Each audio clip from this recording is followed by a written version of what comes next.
I believed a lie all those years.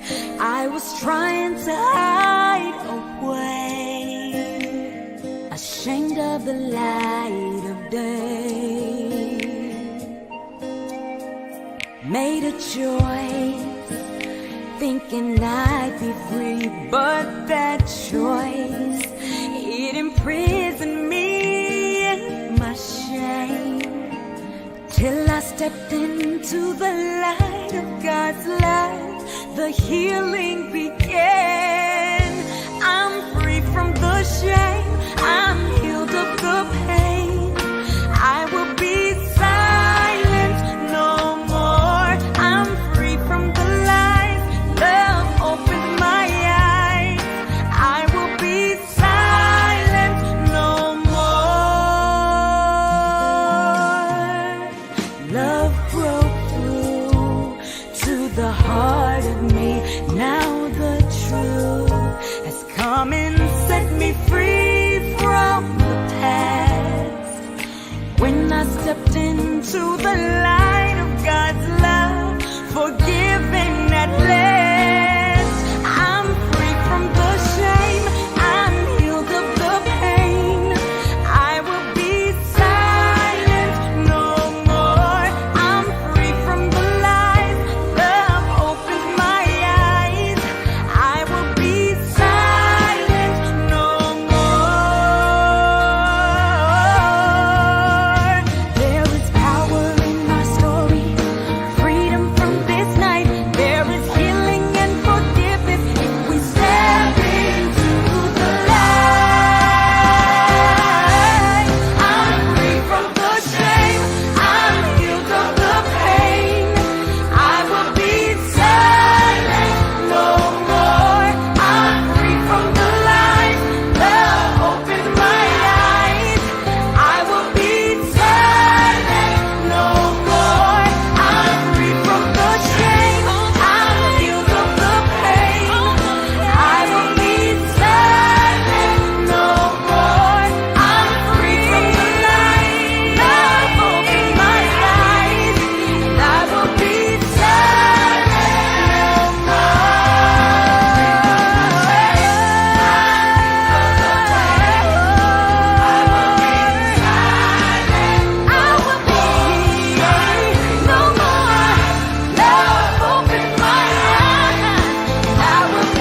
silent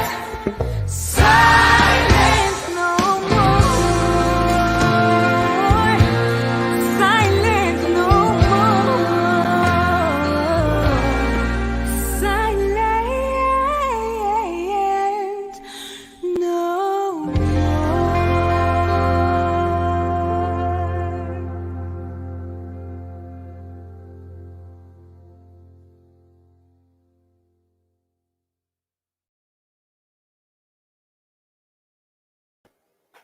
Hello, I'm Janet Marana, the Executive Director of Priests for Life. Welcome to Just Ask Janet.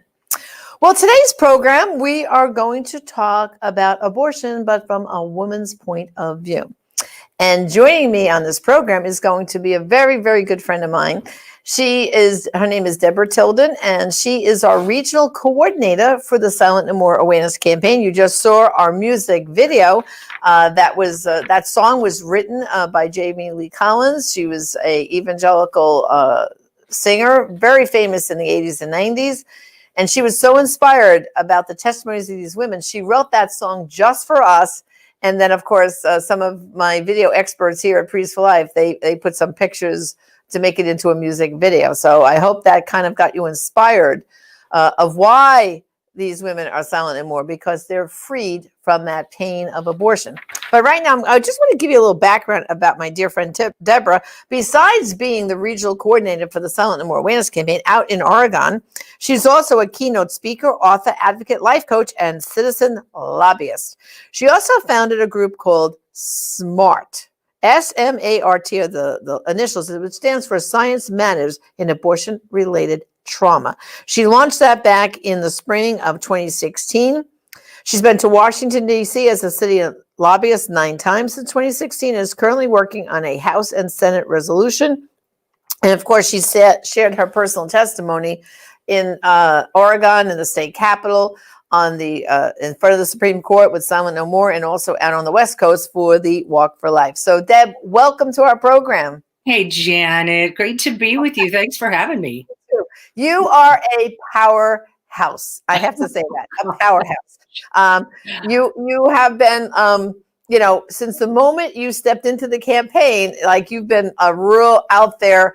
You're the kind of regional coordinator. I always pray, please send us more of these ladies who want to dip their fingers in a lot of pies all at the same time.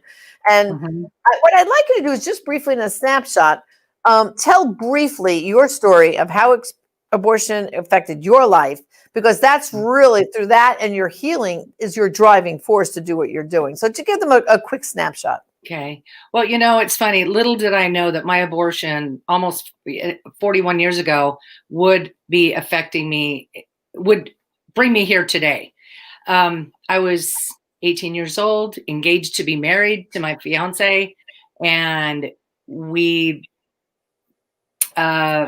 discovered that I was pregnant from a clandestine weekend. He was actually up in Alaska on a king crabber. We had a weekend in Seattle where we were coming back to work on the ship. And a few weeks later, after he had gone, I came back home to Oregon and found out I was pregnant. And we had to cover up the fact that we were having sex because I had told my parents we were not. They had actually confronted us. And so it's amazing. What a tangled web we weave if at first we attempt to deceive. So, one lie led to another. Found out I was pregnant. I could not, be 6 months pregnant walking down the aisle for a wedding. And just the shame that it would bring my family. Grew up in the church. But it was never a subject that really our family talked about. Pro-life, pro-choice. It really wasn't a subject that was discussed, nor in my church. And I grew up Southern Baptist. And so I immediately really fell into a lot of self-destructive behaviors. Really immediately. He was still, my fiance was still up in Alaska. And then he called me when I found I was pregnant. Had to let him know, and he sent the money. It was $300 back then. That was 1980, and wow. He sent the money then. And my best friend took me. I even had to lie to my parents of the day that I went to the abortion clinic. I told my parents that we were going to the beach. My friend was taking me to the beach. So, but I was actually going to the Lovejoy Clinic in downtown Portland, Oregon. And it's, and it was, you just felt like cattle. You were running through the women in the room. That's what I want to ask you, Deb. So, you were 18 years old. Your fiance sends you the money. Your girlfriend now takes you with with the money. From the moment you walked in that clinic, you just said, we were treated like, just give us a little snapshot. Like when you think about it, you're about to have a medical procedure.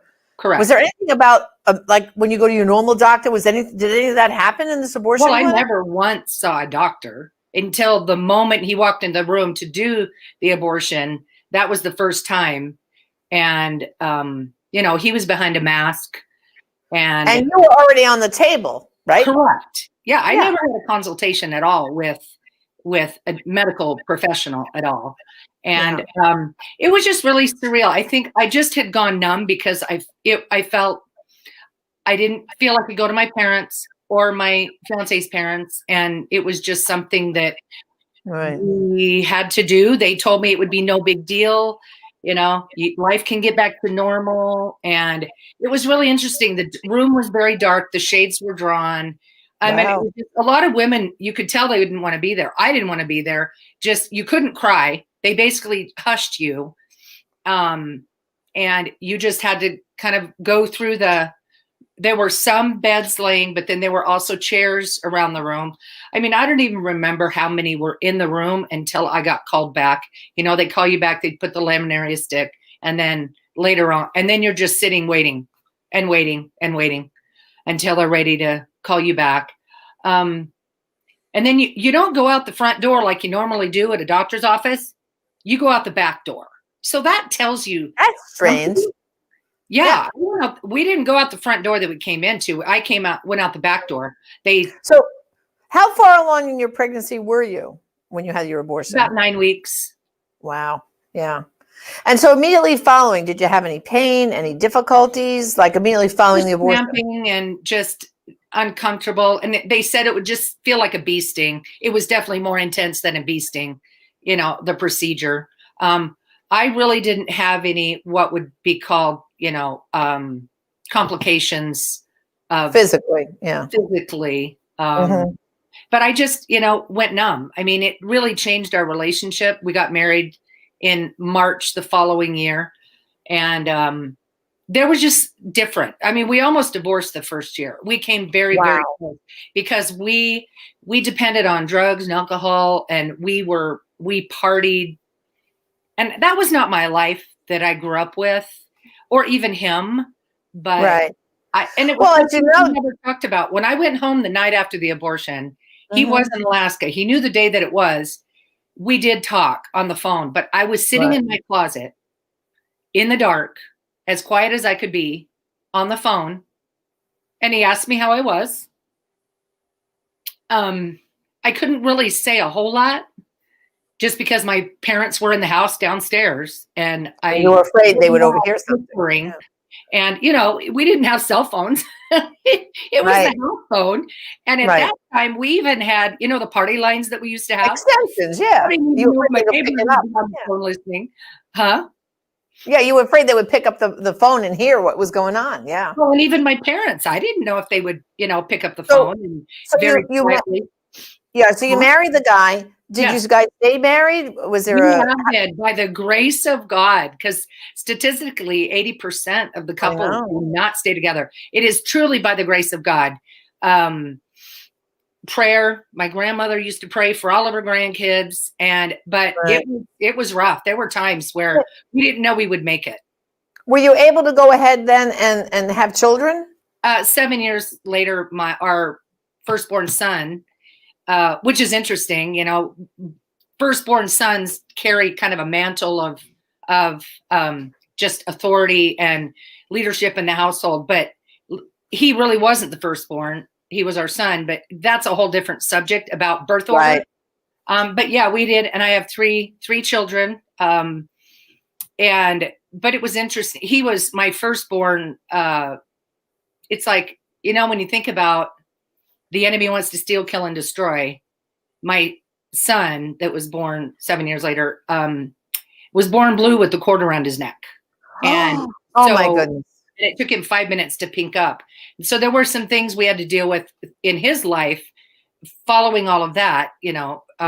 Medical community doesn't treat it the same way, but just my mothering, being a wife, just a woman, just to be a woman. I literally lived in a fog. I was so out of touch with my emotions. My creativity just was out the window. I used to write poems and sing and music and that was what I didn't understand at all. How that there was a disconnect, that it had anything to do with my abortion. So how did you tell our people here how did you find your healing? Like, at what point did all this like loss of creativity, problems in your marriage, having a baby, but like at what point did you say, I need help, and how did you find your healing, and what was it? Well, in 99, by this time we had moved to Nevada, and I met two other gals in my church that were wanting to start a support group for women who had had an abortion. None of us had really ever talked to anybody about it, but we went and talked to our pastor's wife, and she referred us to Beauty for Ashes out of Van Nuys, California. And it was an abortion healing retreat. We thought it was training to run a support group. So we went, but the second I walked through the doors of that retreat center, and it was actually at a hotel, and it was a very quiet part of the hotel, Janet, I wept, and I really didn't understand what was going on. Right. that was really my first step in to really, really acknowledging just how much Uh-huh. that choice had affected me. And then Right. that brought me into a whole group of Yolanda Gorick that runs Beauty for Ashes. She ran that ministry. And then I met other women through the ministry. Mm-hmm. Then a couple years later, we moved to Sacramento, California. I shared my testimony for the first time on the Capitol steps. Well, let me back up. I actually went to the Beauty for Ashes retreats 4 years in a row. Wow. The last year, the fourth year we went, they opened it to men.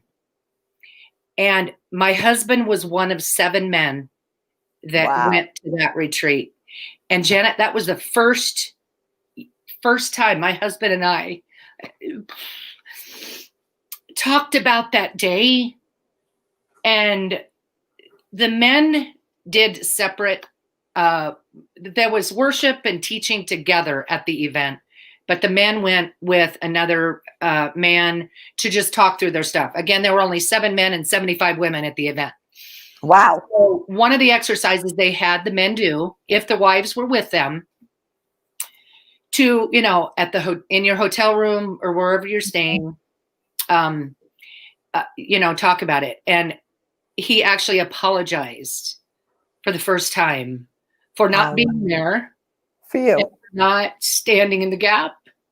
right? But he was also being lied to. I was lied to that it was no big deal. He was being lied to. We just bought it. We took the bait, hook, line, and sinker. We were scared, young, and didn't want to disappoint our families and our parents. But look back on it, and it's like, it's amazing that we could have done that.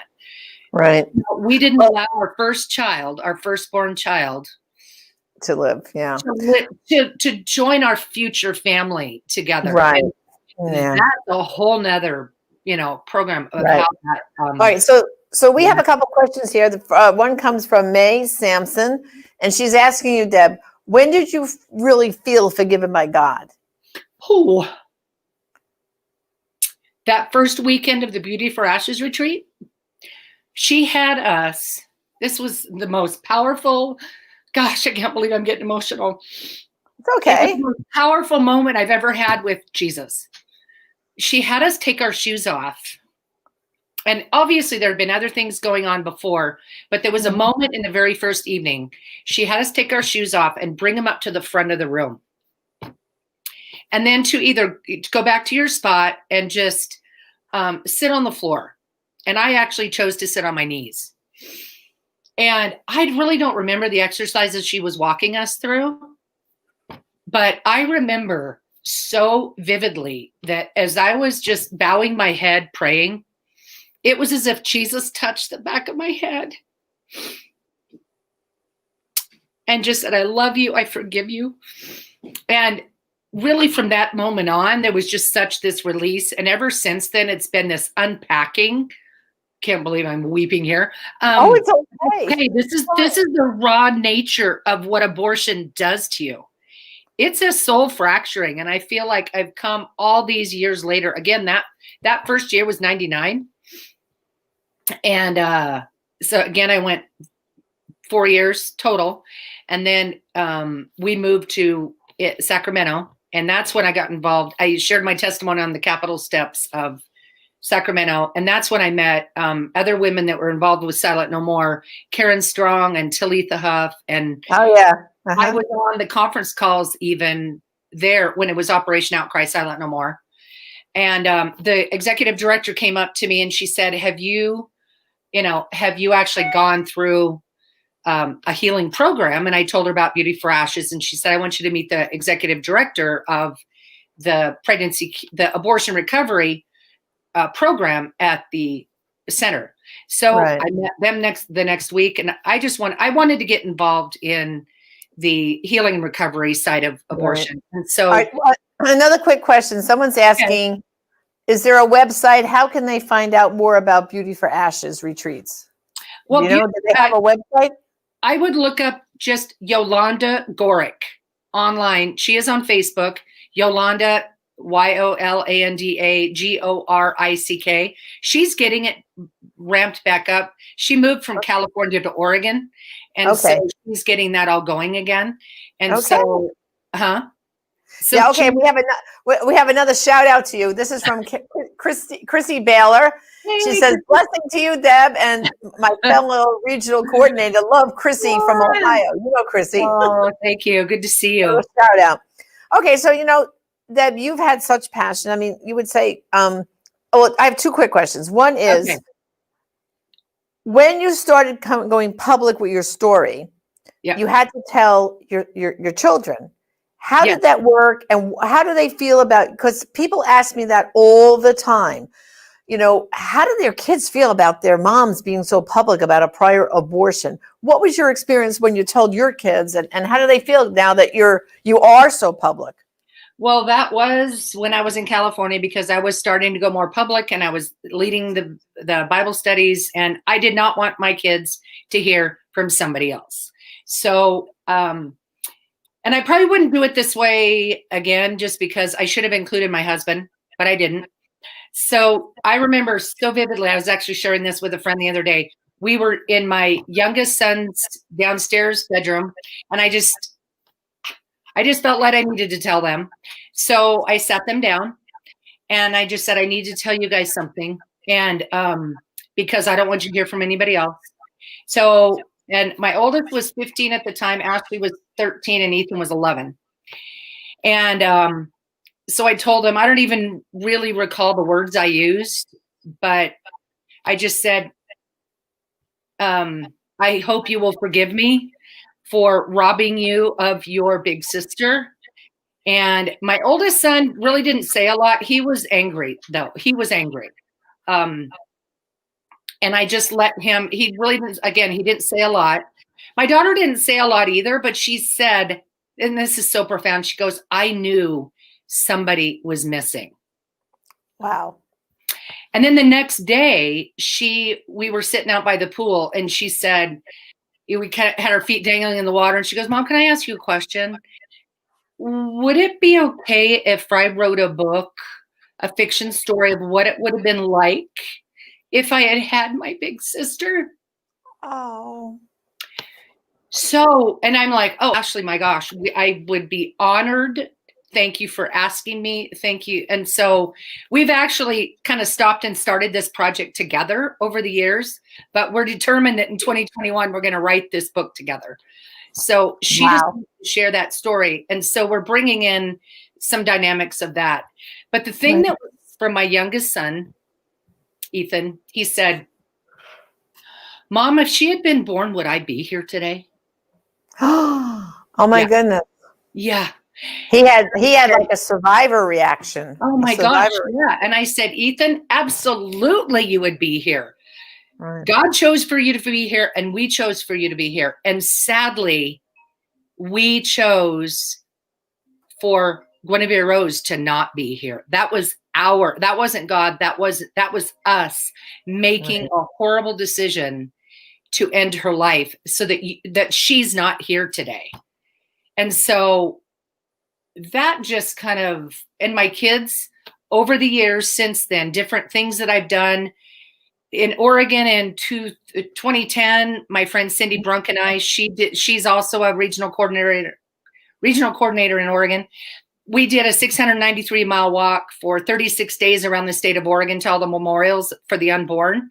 Oh, and wow. We walked 20 miles a day, lived out of a motorhome. And the day that I was supposed to leave to meet Cindy in Hood River, I just had a practically nervous breakdown because I'm like, what am I doing? What am I doing? So Ethan stood me, by this time he was a senior in high school. He stood me, the way our bedroom was, is there was a step up and I was on the top and he was down on the lower part. He put his hands on my shoulders and just said, Mom, you have to do this for my sister. Oh. That was all I needed. The whole time I was just so on fire to do it.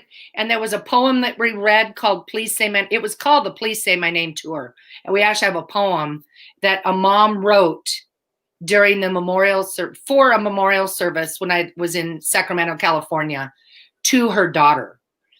And I can share it with you, that you can share it with the viewers. The Please Say My Name poem.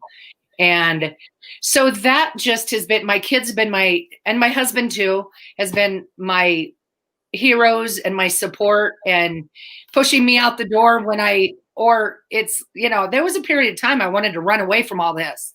It was about a 5-year period because I have a tremendous fear of speaking. So I don't know, Deb. I would never know that. What's that? I said I would never know you had a fear of speaking. Oh, honey, you don't know how many speakers trainings I've taken in my life. Well, to tell you the funny story, public speaking was also a fear of mine, believe it or not. And I can remember in college, the one class I dreaded, we had to take a speech class. And I used to get like sweats that morning going, it's speech class today. But what I say is, when they say, if you tell God your plans, you make them laugh, because who knew I'll be speaking, you're speaking.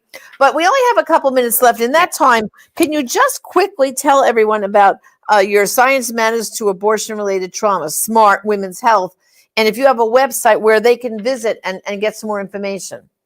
Yeah, we started that in 2016 when, actually fall of 2015 with my friend Esther Ripplinger. You probably know Esther. I know Esther. And when the David Daleiden story broke, and we saw women who had been involved in the healing and recovery for decades, years, were being traumatized again with all of that information coming out. Right. And I had already, Dr. Angela Lanfranchi, I had met her at a medical lecture, so I had the complications book. So I was meeting with my state reps, sharing my story. I had one little brochure, and I was meeting with them.